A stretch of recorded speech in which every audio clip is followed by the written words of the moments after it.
swift as can be. Watch it flying through the air. It travels in space or under the sea, and it can journey anywhere. Most of us have given up on the idea of getting a flying car real soon. What will the automobiles of the future look like? Will they be atomic cars, rocket cars? Will they steer themselves? Will they look like this? Or this? Or this?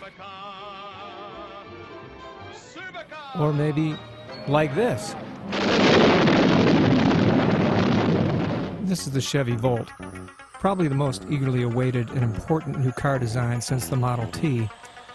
Its success or failure may well show us whether the U.S. auto industry will flourish or disappear. It's a hybrid electric vehicle, part of a new generation called series hybrids.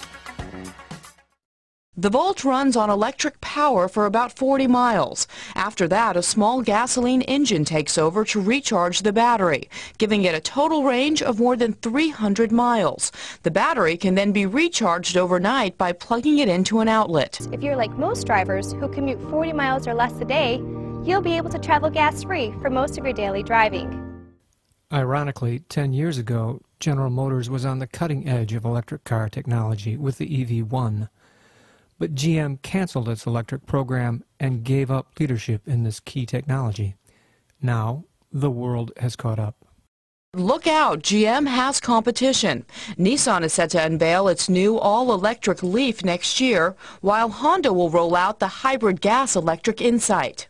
Perhaps the most critical development has been in the world's largest auto market, as seen at a recent Shanghai auto show.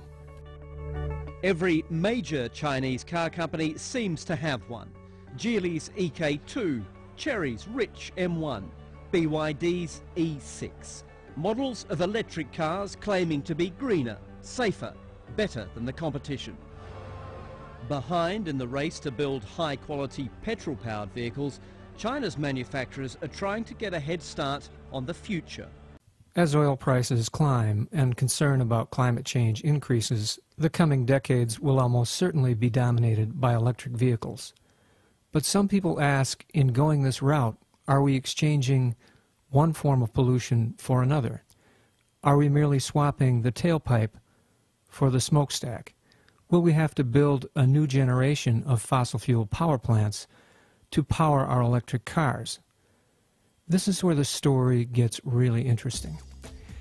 If you are an electric utility, this is your problem to solve each day. This is a 24-hour graph of electrical demand. Typically, they show low demand in the early morning hours and high peaks in the late afternoon and evening. Each of these periods is a significant challenge for the power system. In the early morning, demand is low, but the giant power plants used to provide baseload power, usually coal-fired and nuclear, cannot be shut down to economize on a daily basis. They continue to be run, burning fuel or splitting atoms, even though demand is low. It's called spinning reserve, and it's a significant cost to ratepayers. In the afternoon peaks, many utilities find it difficult to meet demand with only their baseload units, so rely on a network of smaller power plants, many of which are only in use a few hours each day, and sometimes only a few days out of every year, during the very hottest weeks and months. It's an extremely expensive way to produce electricity, and ratepayers again take a hit. What will the impact on this curve be if millions of new electric cars begin to take the road? Will our existing fleet of power plants be able to meet demand? Experts tell us that since most cars will be charged at night, the spinning reserve from existing power plants will be more than enough to meet demand. In fact, a study from the U.S. Department of Energy has shown that, for the United States as a whole, 84% of U.S. cars, pickup trucks, and SUVs could be supported by the existing infrastructure. For utilities, this means they can sell more electricity without building expensive new power plants. For ratepayers, this means that they can run cars on cheap electricity instead of expensive gas, while allowing electric rates to be stable or actually drop. But that's only part of the story. What about addressing those expensive summer peaks? There's another emerging piece of the puzzle. I could while away the hours, conferring with the flowers. Electrical grids all over the world are being rebuilt to carry vastly more information and behave more like the internet. Smart grid technology from GE will make the way we distribute electricity more efficient, simply by making it more intelligent. If I only had a brain.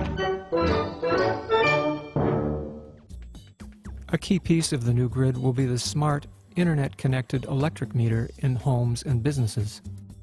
So my solar panels are talking to my house, are talking to my car, are talking to my house. The way this will work on that hot summer afternoon when demand peaks is that a computer in the grid will talk to your electric meter and say, "I see you have an electric car plugged in your system and it looks all charged up. May I borrow some electrons?" And your meter might answer, "Well, yes, I am authorized to share some electrons with you." And automatically, from millions of powerful car batteries, the electrical grid will shave the top off the power peak without turning on more expensive, polluting power plants. The system has a number of advantages. Most cars are parked and could be available 23 out of the 24 hours. A fleet of electric cars would be equal to 10 to 12 times U.S. electric grid capacity. And the service car owners provide is so valuable, you may have your electric bill credited $2,000 to $4,000 a year just to have your car plugged in when you're not using it. The details of how this will eventually work are not yet settled. It may be that most cars will rely on charging stations at home or at work. Or, one concept is that car owners will not own the car batteries. Instead of gas stations, we may build a network of battery replacement stations, where used batteries are quickly swapped out for fresh ones. This model is already being demonstrated in Israel and Denmark.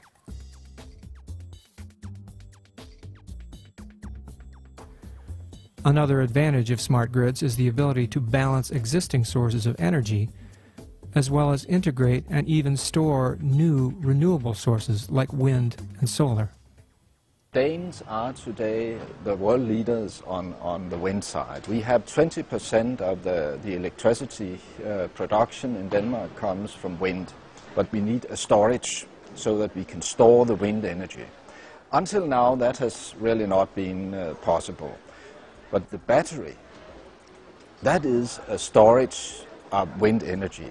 And when you have the battery, why not put 4 wheels underneath it, and then you have the EV.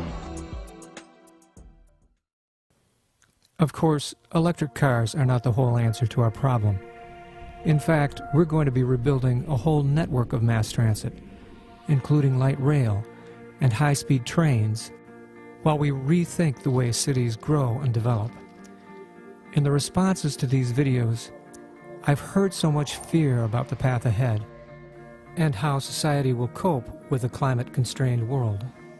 Many people seem to think dealing with climate change will bring poverty and limit human development. The truth may be exactly the opposite. Moving to a world where we aren't fighting each other over the last few drops of oil, where energy is free, will mean a better life with greater opportunities, even for an expanding population.